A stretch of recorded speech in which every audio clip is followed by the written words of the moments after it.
Today we're going to speculate about what our adversaries might choose to do if they want to take advantage of the United States sometime in the next 6 months. Now, this is following the recent presidential debate between current President Biden and former President Trump, and there were a couple places to pull from here, one that's relatively unique and the other that tends to be recurring every 4 years. The one that's getting the most attention right now is the idea that President Biden's performance in this debate has led to some speculation that our commander-in-chief isn't at his best, to put it lightly. The other, and this one's more standard every 4 years, is the idea that there's going to be a lot of focus in the current administration over the next 4 months or next 6 months trying to focus on winning the election. And they may try to avoid making major decisions that have the possibility of swaying the results. And then, of course, there's the possibility of a new administration coming into power in January. All of that together is just enough chaos to where an adversary might look at that and say, now is our time to do that thing we've always wanted to. Now, in assessing these different possibilities between China, Russia, and Iran, we're going to look at the most dangerous course of action and the most likely course of action. These are terms we use in the military when planning operations. To give some definitions here, the most dangerous course of action is an enemy action that could have a significant negative impact on an operation, even if it's not very likely. But it still has to be possible. It's a key component as we're getting through this. It can't be completely unrealistic, and that is going to come into play in some of these, again, personal assessments, opinions, the speculation we're getting into.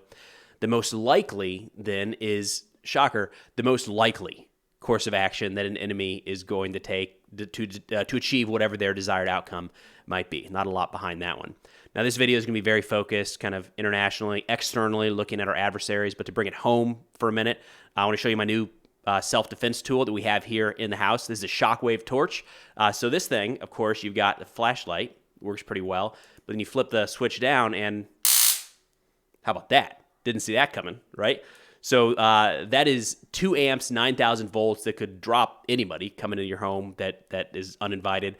I have my own preferred home defense tools here in the house. My wife is not quite as comfortable with those. So when this thing came, she grabbed it right away, and it's making her feel a lot more comfortable whenever I'm away from the house and traveling. Now, I've partnered with Pain Safari to give one of you a $5,000 dream vacation.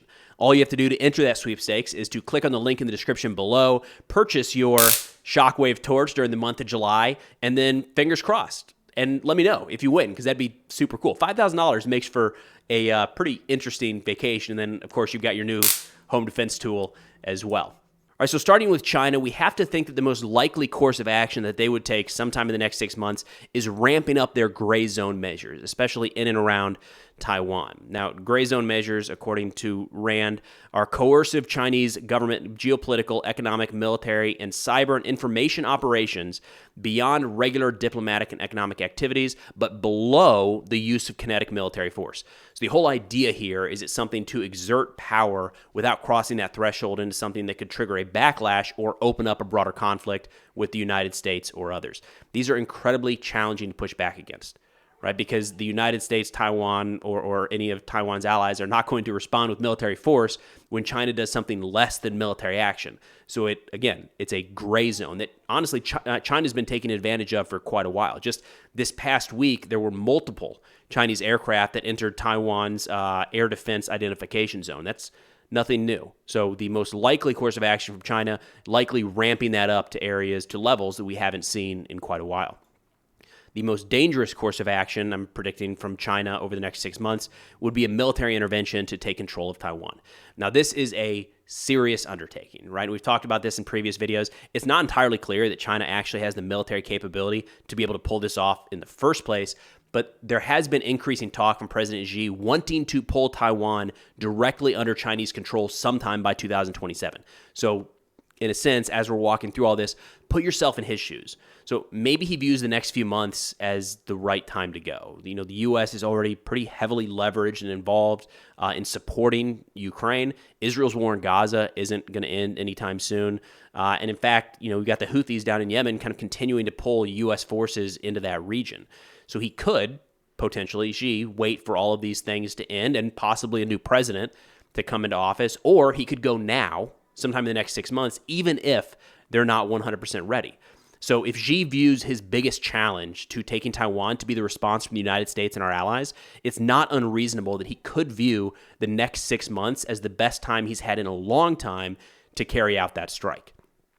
Now, turning to Russia, this is something where we have to take into consideration all of the things that are already happening between Russia, the United States, and around the world. So keep that in mind as we move through both of these scenarios. The most likely course of action by Russia sometime in the next 6 months, if they choose to take advantage of this time in the United States, is likely doubling down on the information warfare aspect. This is a key component to how Russia wages war. The FDD, or Foundation for Defense of Democracy, has just put out a really interesting article titled Cognitive Combat, where they say as Russia's invasion of Ukraine continues, Moscow is also waging war in the information domain. The Kremlin views this so-called information confrontation as central to its broader struggle with the United States. Moscow continually seeks to subvert the United States and other unfriendly countries by exploiting divisions and interfering in domestic politics. In the United States, Russian information operations have seized on wedge issues such as gun control, ethnic group rivalries, tension between police and local communities, and abortion. Heading into the 2024 elections, Russian information operations have sought to undermine American support for Ukraine. Now, when you're looking at the most likely course of action for any of these, none of them should be shocking. It should be easy to see how that is carried out. So with China, it's easy to see how they just do more of the gray zone operations. With Russia, it's easy to see how more information operations, misinformation, disinformation, targeting the U.S. audience specifically. That's an easy step for Russia to take, and an argument as to why they haven't done more at times is because it's been identified, and the United States and our Western allies are pushing back. If Russia sees the next 6 months as a time where they're not going to face serious repercussions, maybe they decide that they need to double, triple those information warfare aspects.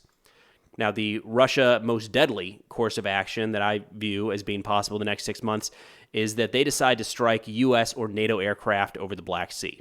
Now, this conversation really picked up in Russia and across Russian media after civilians were wounded and killed in a strike in Sevastopol last month, really just a couple weeks ago.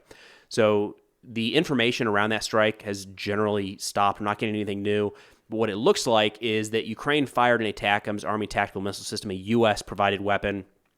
That ATACMS was partially intercepted, causing cluster munition bomblets to fall over a beach rather than the adjacent military airfield that was the likely target. So during this strike, Russia quickly noted that a U.S. drone was airborne over the Black Sea and labeled the United States, called out the United States, saying, "You are responsible for these civilian deaths in Russia." And the Telegram channels, which are the unofficial sources, I should say, they're off the chain. They're screaming left and right, and have been for quite a while, that Russia needs to take a much stronger stance in shooting down and intercepting U.S. and NATO aircraft, not just drones. Talking about AWACS and manned aircraft, shoot those down over the Black Sea. The argument that Russia has been making is that these aircraft are being used to help Ukraine target in real time Russian military facilities, especially across Crimea. Now, we have the Telegram channels, which it's the audience, unofficial. Again, it's social media to a degree. But we're also starting to hear this from official Russian sources. Military analyst Igor Korochenko argued in TASS, major Russian publication, just a couple days ago, how MiG-31s could and should be used to down U.S. drones over the Black Sea. Kind of laid out, hey, this is exactly how it needs to happen. And then the Russian Ministry of Defense put out a statement just a couple days ago saying that the defense minister, Belousov, has tasked the general staff of the Russian armed forces to prepare proposals for a prompt response to the U.S. provocation with drones over the Black Sea. They say, quote, "This indicates the growing involvement of the U.S. and NATO countries in the conflict in Ukraine on the side of the Kyiv regime. NATO countries will be responsible for this." So something to keep in mind with either one of these courses of action is you have to see how it could likely get from point A to point B where this actually occurs. And in all of these most dangerous courses of action, we're seeing actions taken by China, Russia, and Iran that are already kind of moving in that direction. So the big question isn't do they want to do it. The big question is do they take that final step and actually carry this thing out. We're seeing that right now with Russia specifically talking about targeting and shooting down aircraft over the Black Sea. Now, it's easy to look at Russia and think of the most dangerous course of action as being, some sort of nuclear attack, even inside of Ukraine, or maybe an invasion of the Baltics. But neither one of those seem very realistic. Again, if you're looking in the time period of the next 6 months, so looking at what's in the cards, what's realistic, what's possible that Russia could carry out that would have a significant impact on current operations, it's the shooting down of aircraft over the Black Sea. Now, of course, if that were to happen, you have to be worried about some form of escalation. If Russia is directly behind downing American craft over international waters, But there's also the other side, which might be what Russia is banking on here. It's the idea that if they could use these next 6 months to kind of reset what is acceptable behavior for the United States and NATO over areas like the Black Sea, a strategic area related to the ongoing war in Ukraine. So if a drone or, God forbid, a manned aircraft is shot down, it might prompt, going back to the idea that the current administration might not want to make tough decisions right before an election, it might prompt the United States to kind of pull back just a little bit. Maybe those drones aren't over the eastern portion of the Black Sea or even the central portion, but they stay western, up against the boundaries of NATO countries. So there are serious implications if Russia decides to carry out that strike in terms of not just equipment and possibly lives lost, but how that kind of resets the battlefield going forward. And turning lastly to Iran here, the most likely course of action that I would expect from them over the next 6 months is to increase their funding of proxies with weapons and money across the broader Middle East. Now, this is a standard Iranian strategy that's worked pretty well for them. Now, they have eased up recently on attacks against U.S. forces in Iraq and Syria, but this is precisely the area that they could very easily just kind of flip the switch and all of a sudden they're back on. So other than the Houthis striking down off the coast of Yemen, they really haven't been targeting U.S. forces in the Middle East since a wave of U.S. airstrikes earlier this year. But those attacks stopping wasn't a matter of these forces, these militias, running out of men, running out of equipment, running out of munitions, anything like that. It was a strategic decision that could be reversed at any time. So it's an easy switch for Iran to flip, and we have to expect that at some point that's coming back on. It's a lever they have to pull to exert influence in the region. So again, if an adversary is looking at the current state of the U.S. government and perceives weakness, why not now? It opens that door. Now, the most dangerous course of action perceived from Iran is that they make a move to create a nuclear bomb sometime in the next 6 months.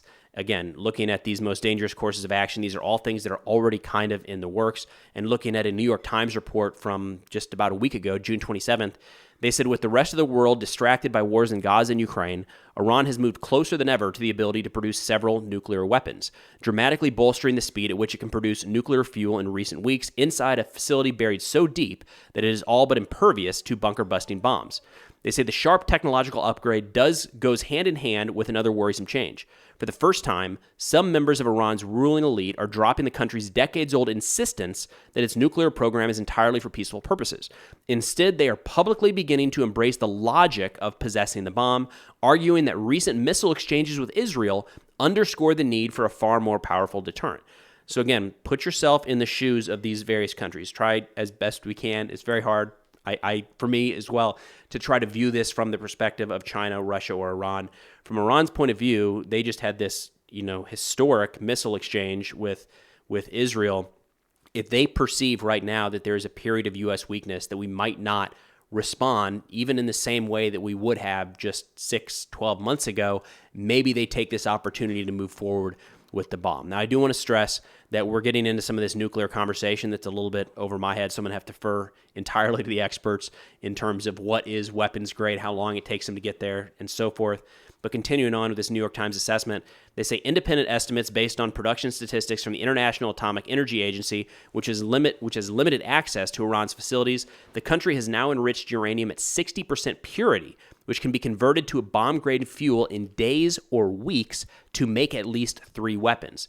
They quote David Albright, a nuclear expert, who said in an interview that once Iran finishes installing new centrifuges in its underground facility, Iran should be able to double that inventory in a matter of weeks or months. So again, I want to stress this is all speculation. It's personal opinion. I thought it was an interesting topic to get into, given some of the conversation following the debate of what if the adversaries watched that and said, wait a minute, now is the time. That thing that we're waiting on, there's more uncertainty now, potentially more weakness at the top in D.C. now than we are likely to see in quite a while.